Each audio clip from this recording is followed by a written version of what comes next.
Senator McKenzie. Thank you very much, Mr President. My question is to the Minister for Employment, Senator Abetz. Can the Minister update the Senate on the government's moves to bring transparency to the governance of trade unions and so-called slush funds? Can the Minister also explain any opposition to introducing this greater transparency? The Leader of the Government in the Senate, Minister for Employment, Senator Abetz. Mr President, the government believes that honest union members have the right to know what union bosses are doing, both with their own membership money and any money acquired from other sources. That's why the government has introduced the Registered Organisations Bill. I simply ask, is the reason for previous opposition to the government's reforms in this area because 2/3 of Labor senators are former union officials and because slush funds are rife in the union movement? In Victoria this year alone, we have seen revelations concerning no less than 6 Victorian Labor candidates who are beneficiaries of union slush funds.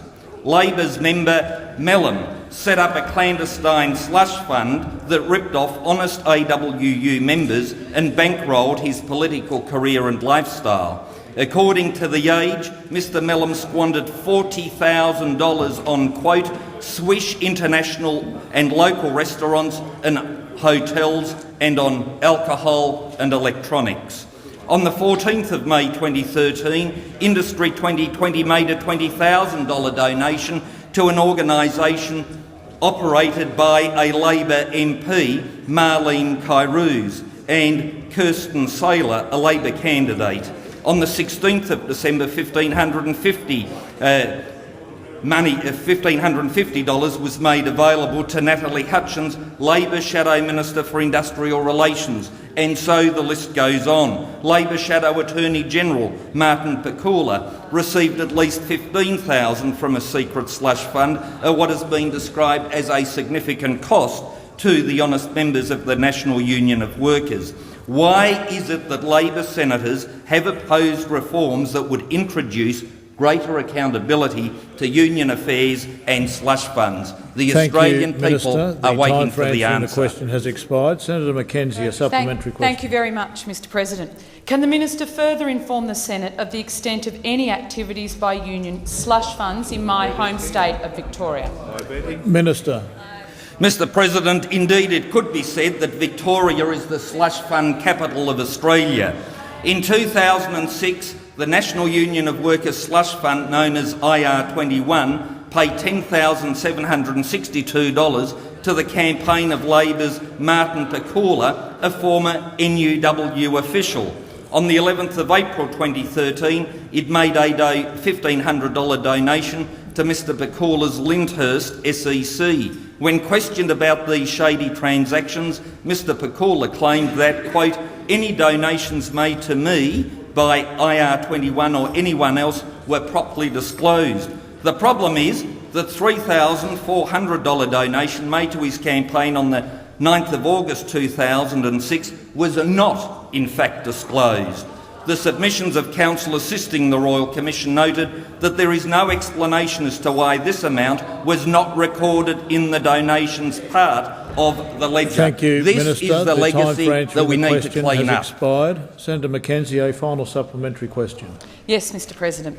Will the Minister advise the Senate on the current level of disclosure and transparency that applies to such slush funds? Minister. Mr President, the levels of transparency and disclosure that apply to slush funds are dangerously low. Unlike unions, such funds are not required to publish annual financial returns. They are not required to report to union members on their activities or explain where they get their money from. And you can hear the chorus of the ex-union officials, chances are all of whom operated a slush fund. But they exist in the shadows with no scrutiny or accountability. And I ask Labor senators, what is it that Labor senators have against scrutiny and accountability of large sums of money? Why do they wish to shout me down? Why do they wish to keep all this money in the dark? with the government's legislation, senators will finally have the opportunity to put the interests of honest union members ahead of the interests of union bosses and Labor candidates who have ridden into Parliament on the slush fund gravy train. I simply ask, honourable senators, instead of interjecting, accept the will of the Australian people and the union members to clear up this mess. Point of order, Senator McDonald. Mr President, I raise a point of order on disrespect to the chair.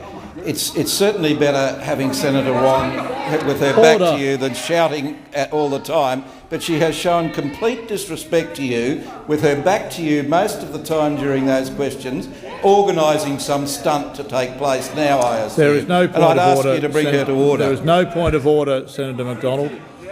Minister, I believe you've concluded your answer.